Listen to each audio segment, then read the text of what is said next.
welcome to Quackalope. I'm Shira, this is Jessie, and this is Jan. Hello. They don't get to say their names anymore. Today we are doing a played it once / first impressions of the Binding of Issac. I can't read 4 souls. I can't read that last part. Yep, we have the gameplay up on the channel alongside this, so hit that subscribe button down below. Stay tuned. We cover a ton of board game stuff, so if you're coming from the Binding of Issac, there's a whole world of fun games to explore, and if you're a gamer, don't underestimate this one. Yeah, which I will be the first one to say that I did, and I was pleasantly surprised. Now, let's give appropriate caveats on what exactly this game is. This is going to be a fun, slightly above party level game that's focused in the Binding of Issac universe, which is a video game series and genre all about a soul kind of exploring, well, the nether regions of the afterlife. Nether regions. I mean, to the degree that this game encourages the saddest player at the table to go first. This is going to be dark, cryptic horror. This is going to be pulling and poking fun at all the little evil intricacies of human existence, specifically children, like the blue baby. Oh, yeah. Cain here. Conjoined fatty. Conjoined fatties. Pale fatty. Look, it's not a game that apologizes for being a little bit dark. Yeah. This game is going to consist of a few main phases and rounds, all leading up to the main objective, which is to collect 4 souls, either from secret loot cards, from attacking baddies, which are going to be over here, or accomplishing objectives that give you a set or a collection of souls treasure cards, together. not loot. These are the loot. You know what I mean, and they don't know how to play this game yet.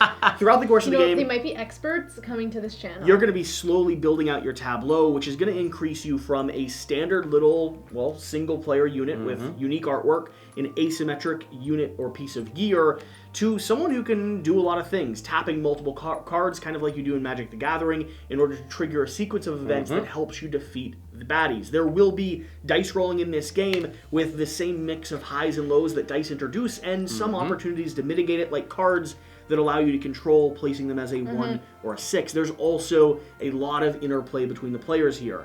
I'm going to be punching and doing things to try to interrupt your game, and you guys will be ineffectively trying to interrupt mine. And with all that said, Shira.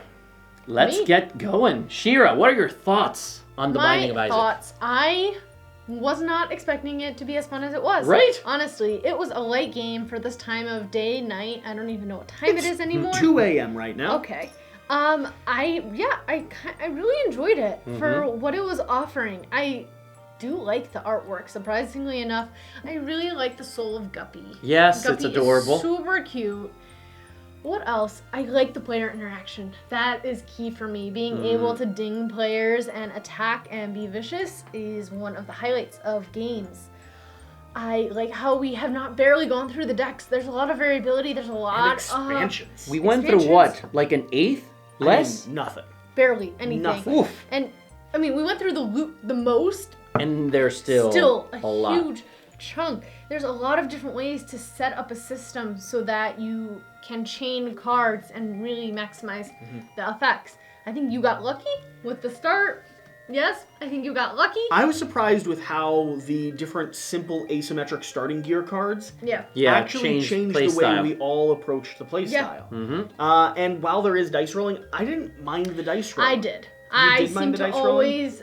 I don't think I succeeded killing You a died monster. consistently. I died consistently every single time I tried to fight a monster. This wasn't even my one soul that I managed to get was from the treasure chest. So I was a little frustrated that Part I of kept that- dying. I didn't have any mitigation. Part of that parts. is going to be trying to seek out and Yeah. find mitigation, which we were more successful at Right. doing, which partly comes from such a stacked deck of randomness. Yeah, I mean, there's a randomness Exactly. and luck component to that. But I didn't mind dying because sometimes Yeah. I got to take other people out with me. That's true. And sometimes I got to do more damage. Like the baby haunt, just keep passing it along. Now, Jan, at the Cute little end of baby the last haunt. video, Shira asked for all the expansions for me to make sure we get everything.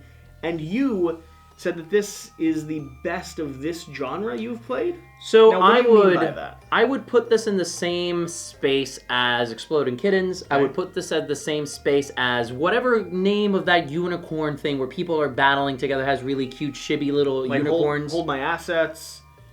Yes. That's a game. Munchkin. This falls in that space. What I like about this more than all of those is that I have more decision space between or around different turns. Why do I mean by that? The cards, these golden cards that we have in front of ourselves, and even the cards that we have in our hands, we can activate those outside of our turns depending on how we decide to activate things, which just allows a lot more flexibility. And for a party game of this style, as Jesse said, this is a party game in that space, it's a little bit over. It's a game I want some drinks with. Yep, but that you feel engaged with.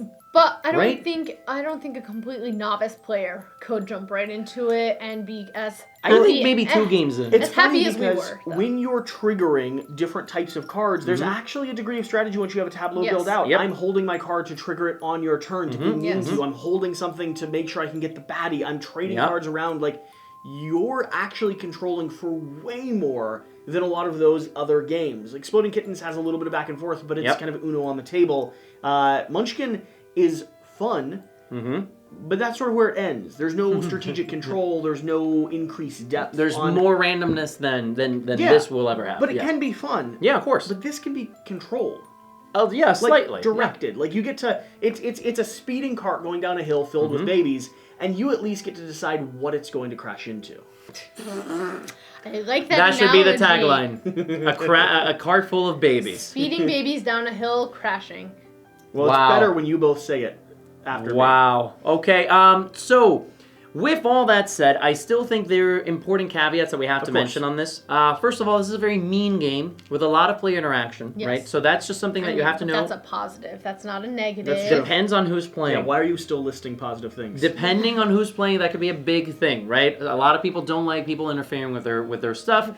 Another thing people play solo games. I mean, come on, people don't have any player interaction. One of the things that I did find frustrating about this game is that resource generation from the loot deck is very difficult once you don't have loot cards. So I would have liked some way of being able to draw more cards into hand, or maybe if you defeated the baddie, you get but sometimes more I loot can't cards. even beat the baddie. That's true. If you were decent at playing the game, you'd probably be able to do decent at rolling a die, you mean? There was more control than just rolling the die. Like the last creature that I fought, I only had one successful die roll, and then everything else was a success. I wish there would be a default action where you can pick up another loot card. Sure. If at all possible. I think that would help a lot. I think some cards would give you that opportunity. But getting those cards are very difficult. For instance, mine lets me discard one, then draw one. Yep. Yeah. So there is a bit of that control, but you're right. I mean, a little bit more control at resource generation could be nice, but there were moments where I felt like I had a pile of resources. It's interesting. These souls, the goals that you really hard to really get. hard. Like I never had more than 5 loot cards in my hand. I never had more than 15 money.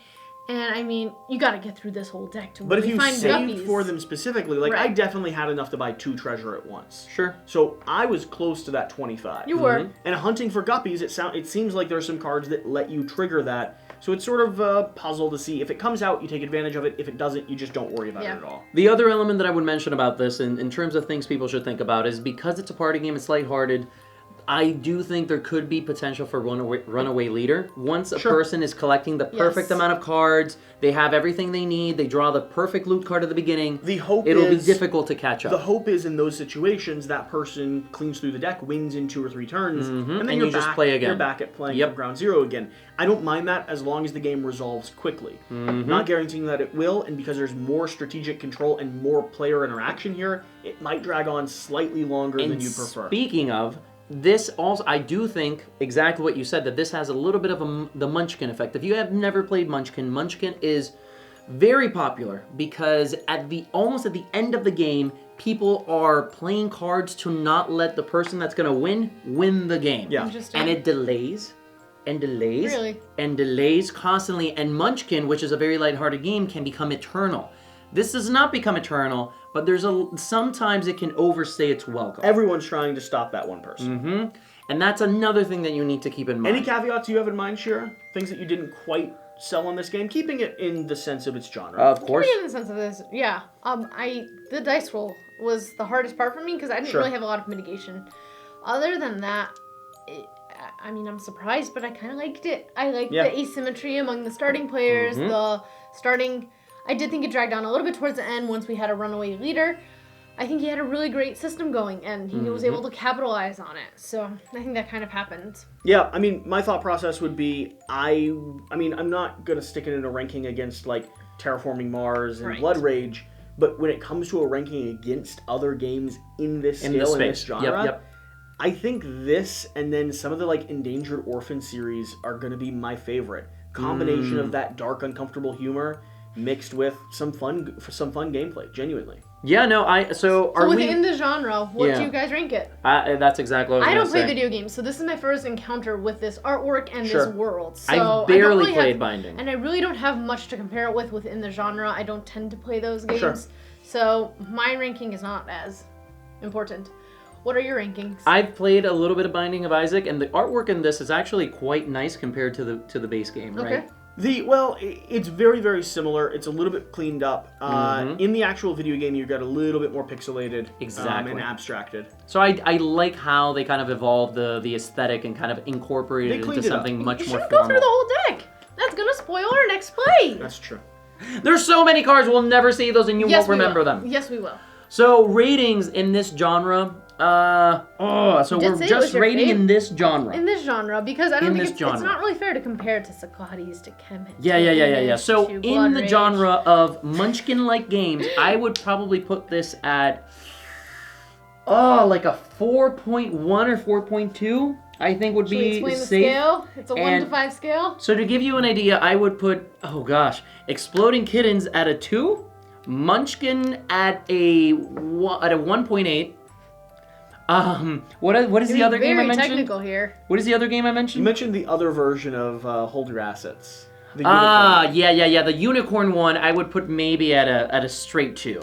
So that gives you an idea of how much better I think this is. You don't like this genre of games. I don't tend to. I don't love the randomness. This a 4? In the genre, compared to the other ones, cool. I was debating saying 3.8, but I like the theming. I like how it's tongue-in-cheek. Yeah. I love the aesthetic. I like the player interaction, and I love the opportunity that I can have decisions outside of your turn. That is enough to put it at a 4.14, somewhere around that range. Cool. Where are you? Hey, you. She likes going last. It's hard because I don't think, even if we're ranking within this genre, I don't think any game in this genre gets 5. Oh no, of course not. Do you hear what I'm saying though? But even in the genre, it needs to be perfect. But even in the genre, there should be a game that gets 5. Maybe there is, and we haven't played it. But I don't know that any. Maybe it hasn't been developed yet. I don't know that any does. No, I'd stick this at right between a 3 and a 4. Settling probably closer to a 4. Reason being, the ranking system is like 3 is a good game. That's not. You don't mind if you don't play it, but it's a good game. Yep. 4 is a great game that you'd be happy to play. 5 is a game you're upset when your friends don't like it. So I'm not gonna be upset if I go over to Alex's and Alex is like, hey, it's not my game. I'd be like, whatever. But if Shear's getting this off the table and we're all sitting around and drinking, this is gonna be one that I'm happy to get off the shelf. 100%. That's why I put it at 4. With the caveat that I think it's a 3 without alcohol. I think it's gonna be a 4 with a little bit of bourbon. I think it has to be. A 3 scratch or like a 3.8, 3.9? No, I think this is a 3 flat if you don't have any really? With it. Huh. Or interesting. If you're younger, maybe it goes up. If you got a darker sense of humor, whatever. I think with a glass of bourbon or 2, this is a 4 out of 5. So all the other ones that we talked about are like 1, right? I appreciate what Munchkin has done for this genre. I still think it's probably at a 2 for me. Yeah. Exploding Kittens, probably a 3. 2s are good games that you just maybe don't 2.5 to a 3. It's not bad. 1 is a bad game. It's Uno reinvented. Sure. Which isn't bad. It just isn't great. So, okay, and Shira, what are your thoughts? I'm kind of along the same lines as Jesse, where it goes between a 3 and a 4. I'd be happy to play it. I do think it will improve with some alcohol. I think even closer to, I would actually say it's a solid 4. I like it. There we go. Thank you. I was feeling alone up here, man. I was just looking down and like, please join me. Solid 4. I have not go. played any of those other games you mentioned in the genre, so I have really nothing to compare it to. Sure. But I enjoyed the past game, our gameplay. It was fun. And you should check it out if you haven't. And with that, and like and subscribe. Are you just chucking coins now? Remember to do the important thing. Did you test them out? And don't ever put board game components in your mouth. God damn it. We'll see you guys next time.